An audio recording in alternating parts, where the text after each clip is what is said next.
Okay, let's just start. So I wasn't really sure what to start talking about whenever I was given the sort of concept of thinking about the future of design, and I've lost the slides. So I'll just keep talking. But whenever I was thinking about sort of the future of design and stuff, I wasn't really sure what to think about. And like, I'm sort of into futurology and stuff, and there's a lot of sort of guys, like a guy called Jason Silva at the moment, who sort of talks about poetry and talks about like quantum universes and talks about all this sort of mad stuff. But I sort of wanted to get back to basics and sort of think about what got me into design. And what got me into design was, it's going to come up in a sec.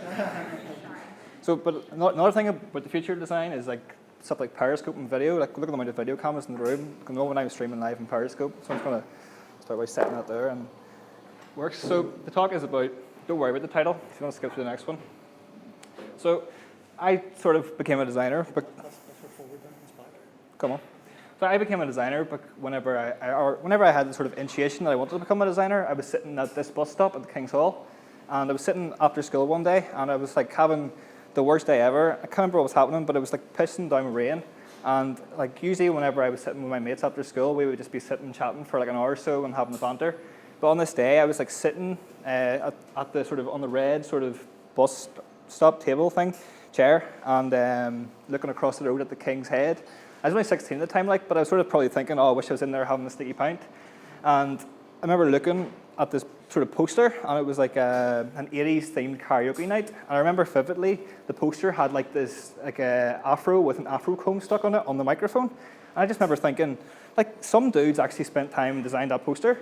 And then I looked behind me, and there was this huge billboard for like Thunderland that was happening. I thought, someone's actually designed that too. And then I actually felt like the rims on like the bus stop, and I was like, Jesus, someone's actually designed that. So like, I'm not sure what, like, I didn't know up at that point what I wanted to do in my life. So I just thought, like, there and then, I want to be a designer. So then I decided that I wanted to go to design school, and I went to study in Magee, University of Ulster.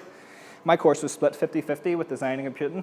So that sort of led me on to web design. So fast forward 4 years, I'm now 4 years of university and 4 years of sort of jumping in and out of freelance jobs, full-time work, and sort of like trying to do my own stuff.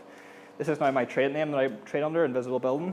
And like we do mostly websites and stuff like that. But the thing that I'm sort of coming to the conclusion to now is like the industry that I love is dying a death, and it's just almost completely dead. And there's like a couple of different reasons for that. The main sort of reasons are stuff like it's an awesome service, but Squarespace, WordPress themes, various sort of templates, even with graphic design. You can download various sort of like logos and stuff, and like people are charging ludicrous amounts of money, and there's not sort of a design process that would have been had before. But like that's an Einstein quote, and sort of Einstein's been cut out. I had a picture of him. I don't know why. I just thought it would be good to have an Einstein quote in a presentation. But energy can be neither created nor destroyed, but transformed from one form to another. So I sort of think about design. So if we think about these sort of tools that we have, the Squarespace and WordPresses, like we should use them. And does anyone know who this dude is? Anyone? He's called Walter Gropius, and he founded what was called the Bauhaus and the Bauhaus movement. And the Bauhaus movement is a school in Germany, and they are like the masters of design, or what I think of as like human-centered design. And they have this mission to humanize the technology of the day and make it accessible to everyone. And that's sort of what I think what we should do with the technologies of today.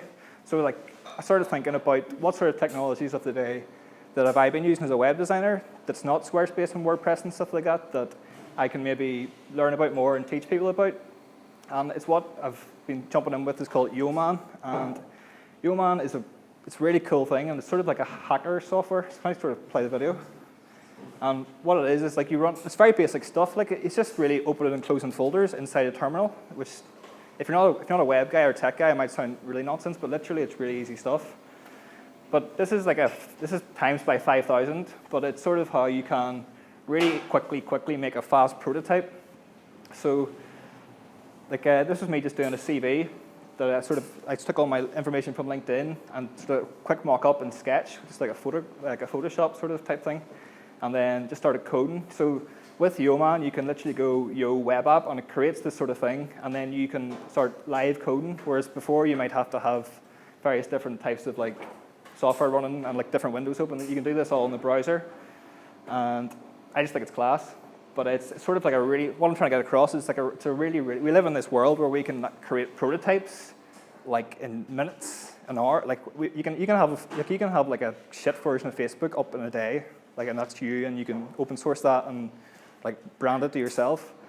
So like let that nearly done. So that was about like 3 hours work or something, just coding. But there's a couple of cups of coffee while I was doing it. So we want to jump back to the presentation. So if I full screen again.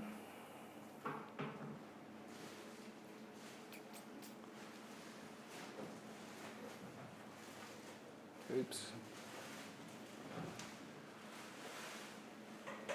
So basically, what the concept I'm trying to get across is that we live in this world where you can just create prototypes in seconds, and like I think that's the way the future of design is going. If it loads up and jump to the next slide.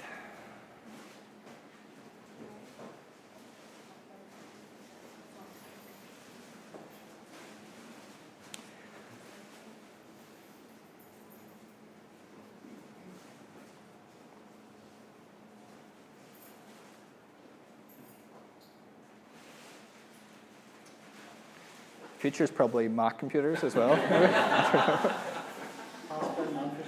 But, so does anyone ever know this guy? He's called Gary Vaynerchuk. So before, what I was talking about prototypes, like everyone thinks about startups, and I don't want to slag off startups because I think startups are amazing.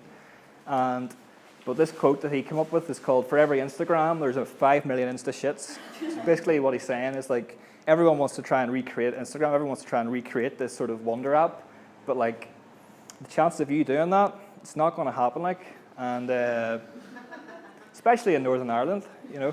So like, there's this sort of surge of like startups, which I think is awesome, but I think we need to focus on Northern Ireland, we need to focus on everyone around us, we need to focus on like the economy and stuff, and I think the future of design is service design, and if you look at design, if you look at the economy, 80% of our economy is services. Only 20% is product design, products. So why are all the best designers in the world working on products? We should be working on services. So that's just what I was thinking. Cheers.